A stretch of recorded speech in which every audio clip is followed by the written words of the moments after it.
Hello everyone. सो आज की video में मैं आपके साथ शेयर करने वाली हूँ जीलैब फार्मेसी की प्रोटेक्ट प्लस हाइड्रेटिंग सनस्क्रीन का रिव्यू। अगर आप इसे परचेज करने के बारे में सोच रहे हैं वीडियो लास्ट तक देखिएगा, बिकॉज मेरे पास बहुत दिनों से कमेंट आया हुआ था, दीदी आजकल ये वाली जो सनस्क्रीन है बहुत ज़्यादा ट्रेंड कर रही है, प्लीज़ बताइए ये कौन सी स्किन वालों के लिए बेस्ट है, बेनिफिट देती भी है या नहीं देती, ये सिर्फ इसकी हाइप क्रिएट हो रखी है।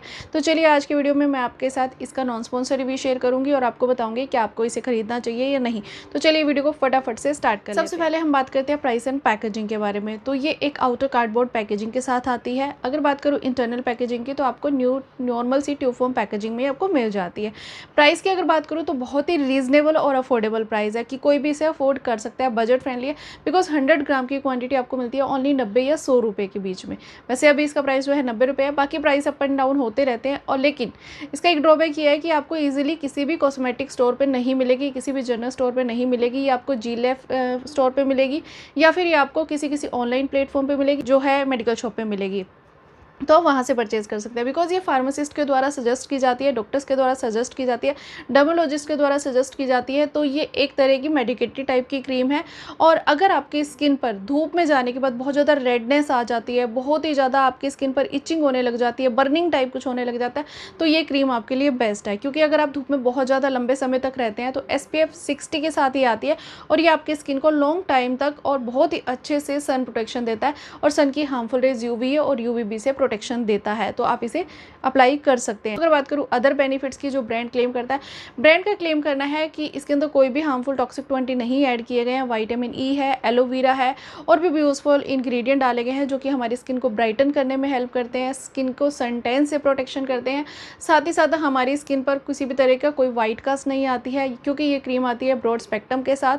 और ये आपके स्किन पर किसी भी तरह से कुछ भी ऐसा ओवर होता है ना कि ओवर आपने कुछ थोप लिया या बहुत ही ज़्यादा एक क्रीम वाला इफेक्ट, इस तरह का कुछ नहीं देती है। जैसे कि नॉर्मली सनस्क्रीन होती है, सन प्रोटेक्शन देगी तो डेफिनेटली आपकी स्किन को सन प्रोटेक्शन देती है। लेकिन एक बात का ध्यान रखिएगा, अगर आप इस क्रीम को परचेज़ करते हैं और लगाने के बारे में सोच रहे हैं, अगर आप बहुत ज़्यादा धूप में रहते हैं तो आप इसे लगा सकते हैं। लेकिन अगर आप धूप में बहुत कम जाते हैं तो इसी में आपको दूसरे वेरिएंट मिल जाएंगे SPF 30 जीलैब का और SPF 50, तो आप उनके साथ भी जा सकते हो। जैसे कि मैं ज़्यादा धूप में नहीं जाती हूँ, बहुत रेयर चांस होता है, कभी ओकेजनली कहीं जाना पड़ जाए 2-3 घंटे के लिए, लेकिन मेरा धूप में बहुत कम चांसेस होता है। कभी कभी क्या है कि हम घर पर हैं, हाउसवाइफ है, तो कभी जैसे कि बाहर धूप में चला गया, कपड़े सुखाने उतारने, सिर्फ इतना ही मेरा धूप में जाना होता है, ज़्यादा नहीं जाना होता। तो मैं ज़्यादातर घर पर रहते हुए SPF 30 या 35 के साथ जाती हूँ क्योंकि मैं धूप में नहीं जाती हूँ। लेकिन जिस दिन मुझे जाना होता है बाहर तो मैं SPF 50 या 55 के साथ जाती हूँ क्योंकि मुझे वो बेस्ट रहता है कि वो मेरी स्किन पर सन प्रोटेक्शन देता है। अब एक और चीज़ ध्यान रखिएगा, अगर आपकी स्किन पर सनस्क्रीन लगाने के बाद, अब सनस्क्रीन हम क्यों लगाते हैं, क्योंकि वो हमारी स्किन को सन प्रोटेक्शन देता है।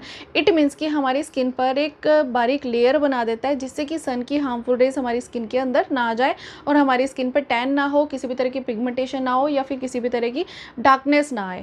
तो भाई वो हमारी स्किन पर एक लेयर बना देता है। लेकिन कुछ लोगों की ना स्किन अंदर से इतनी ज़्यादा प्रीमेच्योर टाइप की कुछ होती है और इतनी ज़्यादा मोटी होती है कि अगर आप उस पे हैवी लेयर बनाओगे, लाइक आप SPF 60 भी लगा रहे हो, साथ में आपकी किसी क्रीम में, मॉइस्चराइज़र में भी SPF डाला गया है, 20 हो, 10 हो, 30 हो, कुछ भी हो, तो मर्ज होके वो एक्स्ट्रा अमाउंट हो जाता है जो कि वो सफिशिएंट नहीं होता, जिससे कि आपको स्वेटिंग होने के चांसेस ज़्यादा होते हैं। क्योंकि एक सफिशिएंट अमाउंट क्या होता है सनस्क्रीन का, SPF 50 या 55 इतना ही होता है।